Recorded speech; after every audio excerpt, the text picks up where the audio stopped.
c'est Ginny et aujourd'hui on se retrouve dans une nouvelle vidéo de One Day from Sapporo.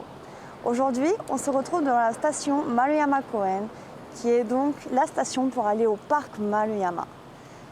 Et c'est pourquoi aujourd'hui j'ai décidé que nous allons donc voir le parc Maruyama qui propose beaucoup de choses. Il faut savoir que là-bas il y a un sanctuaire, le sanctuaire Hokkaido Jingu qui est très connu dans la ville de Sapporo. Alors pourquoi ne pas aller la voir ensemble? C'est parti! Lorsque l'on sort de la gare, nous pouvons voir juste en face de nous le parc, ce qui est très beau. On voit l'intensité ainsi que la grandeur du parc, qui n'est pourtant que l'entrée, ce qui est vraiment très très joli. On voit la verdure. Et c'est ainsi que nous avons donc la jolie entrée du parc Maruyama. Très vaste, très grand.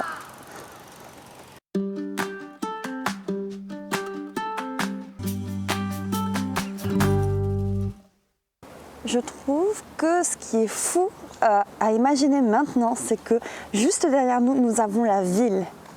La ville avec le bruit des voitures. Et pourtant, nous sommes dans le parc. Comme s'il y avait une barrière entre le parc et la route. Ce qui est magique, je dirais. Donc maintenant, je me dirige tout simplement vers le sanctuaire Hokkaido Jingu, dont je vous ai parlé en tout début de vidéo. Et ce sanctuaire, il faut savoir qu'il est... Donc maintenant, nous allons entrer dans le sanctuaire. Ce qu'il faut savoir, c'est que il ne faut jamais passer les portes par le milieu, parce que c'est justement le passage du dieu. Donc c'est très mauvais, les gens vous regarderont très très mal. Et bien sûr, avant d'entrer dans le sanctuaire, il faut se pencher pour saluer, bien sûr. On ne va pas entrer sans saluer, c'est très mauvais. Donc, maintenant que nous avons passé ces portes, nous allons donc doucement nous approcher du sanctuaire. Ce qu'il faut savoir, c'est que Hokkaido Jingu est un énorme sanctuaire. Un écureuil vient tout juste de passer devant moi. Est-ce que vous le voyez? Juste ici. Comme il est mignon. Je pense que à travers les arbres, vous pouvez apercevoir justement le sanctuaire Hokkaido Jingu. Juste ici, nous sommes donc à côté du sanctuaire et il faut savoir qu'en fait, à côté de ce sanctuaire se trouve une statue. La statue de Yoshitake Shima. Yoshitake Shima, qui est-ce? Je ne pense pas que vous le sachiez vraiment. Cette personne était en fait un gouverneur, une personne plutôt haute dans la société de l'époque du Japon et il a été envoyé à Sapporo pour y faire construire la ville. Et il a bien eu du mal. Il faut savoir qu'en hiver, à cette époque-là, en hiver à Sapporo, il avait au moins 5 mètres de neige. Ce qui devait être très compliqué pour la construction de la ville. Mais il faut savoir du coup que c'est donc grâce à lui que nous avons cette fabuleuse ville de Sapporo.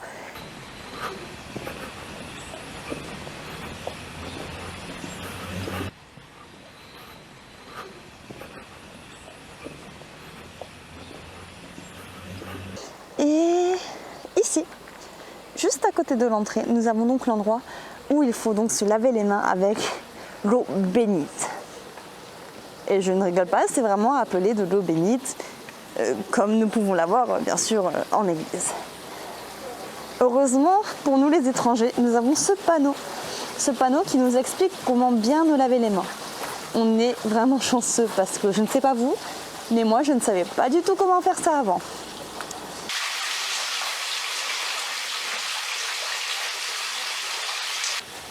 Maintenant que j'ai les mains propres par cette eau bénite, il est temps pour moi d'enfin entrer dans le sanctuaire. Donc, comme toujours, nous allons donc doucement nous avancer et bien sûr sur le côté. C'est toujours la place de Dieu au milieu, il ne faut pas y aller. Non, non, non, on n'y va pas.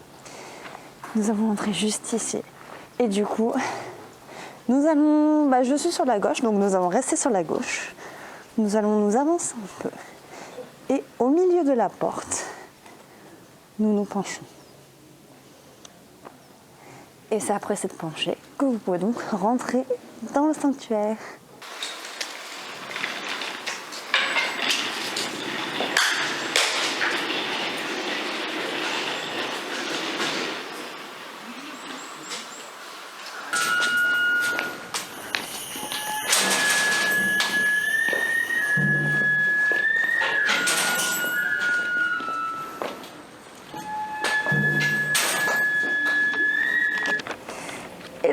après avoir fait tout ce petit chemin pour le sanctuaire, nous avons juste parfaitement, au parfait moment, un endroit pour pouvoir aller faire une pause, pour pouvoir manger.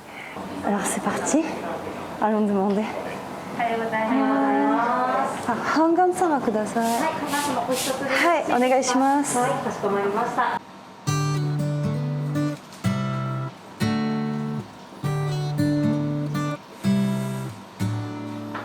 Arigatou gozaimasu. Et j'ai mon petit Hangan sama. Du coup, on va pouvoir aller le manger dehors parce que... Donc j'ai avec moi ce fabuleux Hangan sama. Regardez cette beauté. C'est tout frais, tout cuit. C'est vraiment encore vraiment chaud. Mais c'est pas brûlant, c'est vraiment agréable. Un peu comme du pain frais. C'est ça, c'est un peu comme du pain frais qui vient de sortir du four. Et vraiment, on le sait tous, c'est français. C'est pas la meilleure sensation de manger quelque chose qui vient de sortir du four. Et je ne sais pas vraiment exactement ce que c'est. J'en ai jamais vraiment entendu parler. Et il est temps donc pour moi de tester. Bon appétit!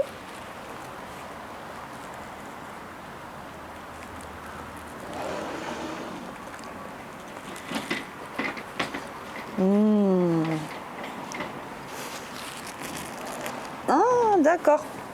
C'est en fait une sorte de mochi. Si vous ne connaissez pas le mochi c'est des boules de riz très boing boing. Et en fait, à l'intérieur, du coup, nous avons donc de la pâte d'haricots rouges, comme vous pouvez le voir juste ici.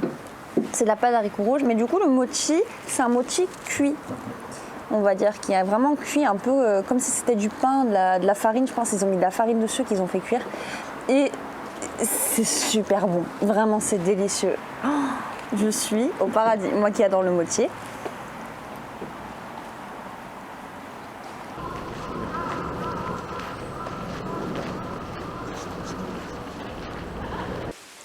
Depuis tout à l'heure, je vous ai donc parlé du parc Maruyama. Mais il faut savoir que Maruyama, le yama signifie montagne pour ceux qui ne le savent pas. Ce qui veut dire donc que bien sûr il y a une montagne. Et ce qui dit montagne dit randonnée. Il y a aussi cette chose dont je voulais vous parler, c'est que tout au long de la randonnée, nous allons avoir des petites statues comme celle qui est juste devant moi. Et en fait, ces petites statues, qu'est-ce que c'est ? Ce sont des gardiens, des dieux gardiens qui protègent du coup les personnes qui font les randonnées. Et vous allez en fait, quand on va marcher tout en haut, vous allez voir, il y en a un peu éparpillés un peu partout.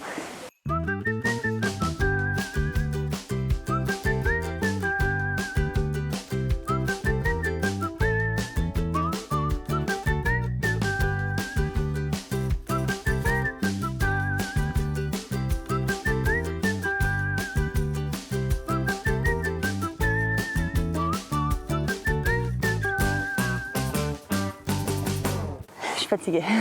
Je peux monter du coup, je peux gravir la montagne sans trop de problème parce qu'il ne fait pas chaud.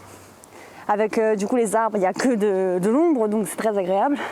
En plus il y a un vent, il y a un petit vent frais qui vient du coup rebooster l'énergie quand on n'en peut plus. Et du coup je vais faire de mon mieux et je vais continuer, je vais aller jusqu'au bout pour vous. Et on va bien sûr essayer de ne pas se blesser. C'est parti!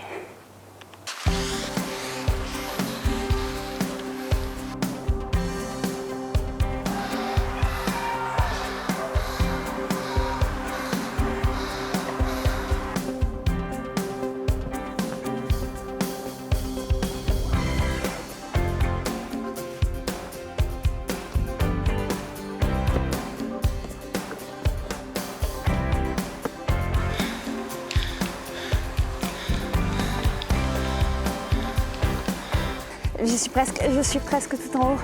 Là, c'est devenu plutôt compliqué. C'est vraiment en pic. Si vous voyez devant moi. Oh, le soleil qui tape. 250 mètres. J'ai gravi 200. Il y a 225 mètres. J'ai gravi 225 mètres. Il est temps donc pour nous de gravir ces derniers mètres. Et voici la magnifique vue que nous offre Maruyama. si c'est pas beau, ça valait le coup de souffrir, non? C'est magnifique. En plus, il fait vraiment beau, donc on peut voir les montagnes.